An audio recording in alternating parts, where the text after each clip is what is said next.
Welcome back to Beyond the Spectrum. This is Dreem, sharing our family's journey with autism with you, and this is episode 17.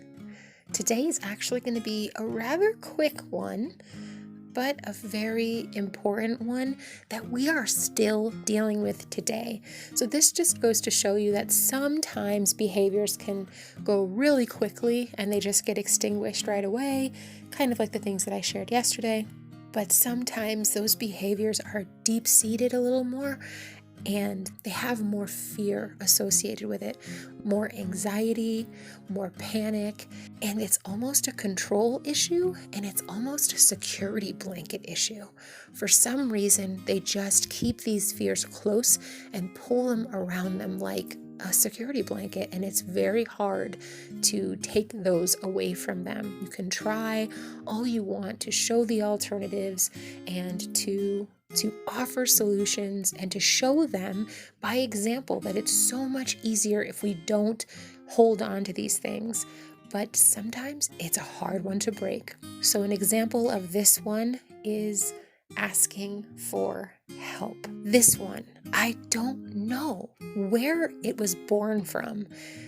I think if I had to guess, it was most likely born from the fact that he struggled with language so much. And when you struggle with language and you have a stutter and sometimes you flip words, sometimes you get up that courage to actually say the phrase or say the question or whatever it is, and it comes out wrong.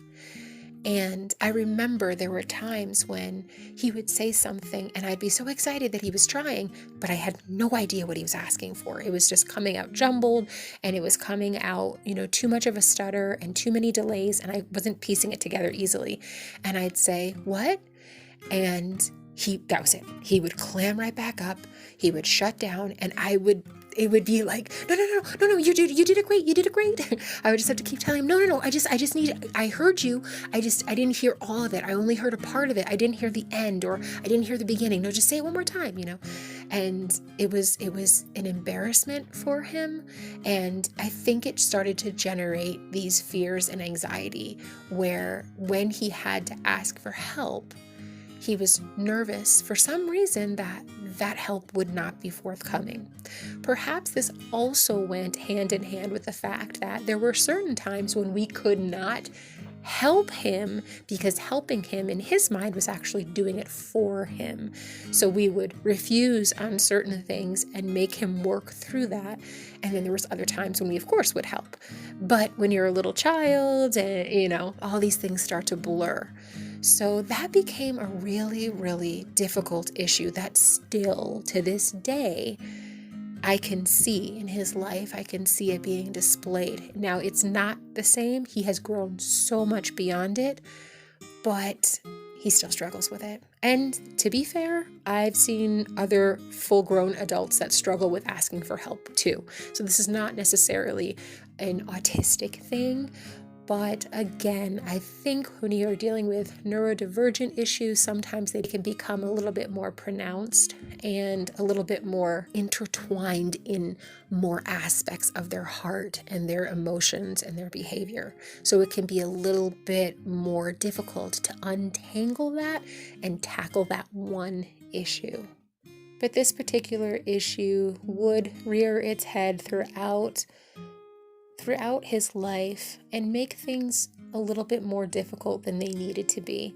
And it was a very sad thing for us to watch because there would be times when we would just hold that position that we were not going to get him the cup of water, pull the chair out for him, grab that particular toy that he wanted unless he asked for help. And he would stand there looking adorable as ever and, kind of point and kind of, maybe grunt a little bit and, get frustrated. And I would say, I don't know what you need. Even if I did, I don't know what you need. I need you to use your words and I need you to ask. And I'm sure this is kind of ringing true for a lot of other, children, because that's a very common phrase. Use your words, use your words. But like I said, as it progressed through life, I can still see where he struggles with that that feeling of being kind of put on the spotlight and possibly being rejected maybe, or being misunderstood, or possibly there are times that, as I said yesterday and in previous language episodes, that there were times when he was very self-conscious about the way that he spoke and how confused he was, and he understood, he was very aware, even though he wasn't aware of all the social interaction and nonverbal cues around him, he was very aware of his own shortcomings, if that makes sense. So he felt judged a lot, and he felt embarrassed by that. So it's a very sad thing. Sometimes we wish that our children weren't aware of their shortcomings, and just they would grow in their confidence as they grew in their development, and there would never be kind of that discomfort level where they were aware that they weren't hitting the status quo. But Micah was very aware that his peers were doing things that he couldn't do. And it was a sad thing for me and my husband and my family, because it's really hard to struggle with somebody who has these insecurities and is aware enough to feel that pain, but isn't controlled in their mouth and their brain function yet, and the connection between the two to actually jump that hurdle yet. But we did get there. We did get there, and it was amazing when we did. But it was very difficult to watch him at times, knowing that he wasn't really understanding things and just saying that he was and not asking for help because he didn't want the spotlight on him. I'll get into this later as we get further along in the journey and we talk a little bit more about what he experienced as preteen, as a teenager, and as a young man, and as an adult man now. So hopefully you'll get to see how that's progressed over the years in a positive way, a very victorious way. But yes, I will encourage you parents that there is a balance.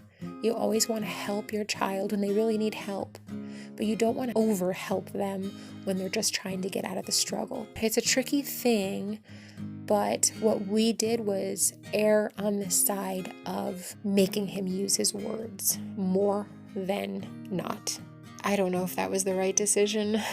I can't really make that decision for you, but that's what we did. And it was a struggle through the years, but now with him being 22, I'm very, very pleased with where he's at. And once again, just another victory in our lives. So that's all for today.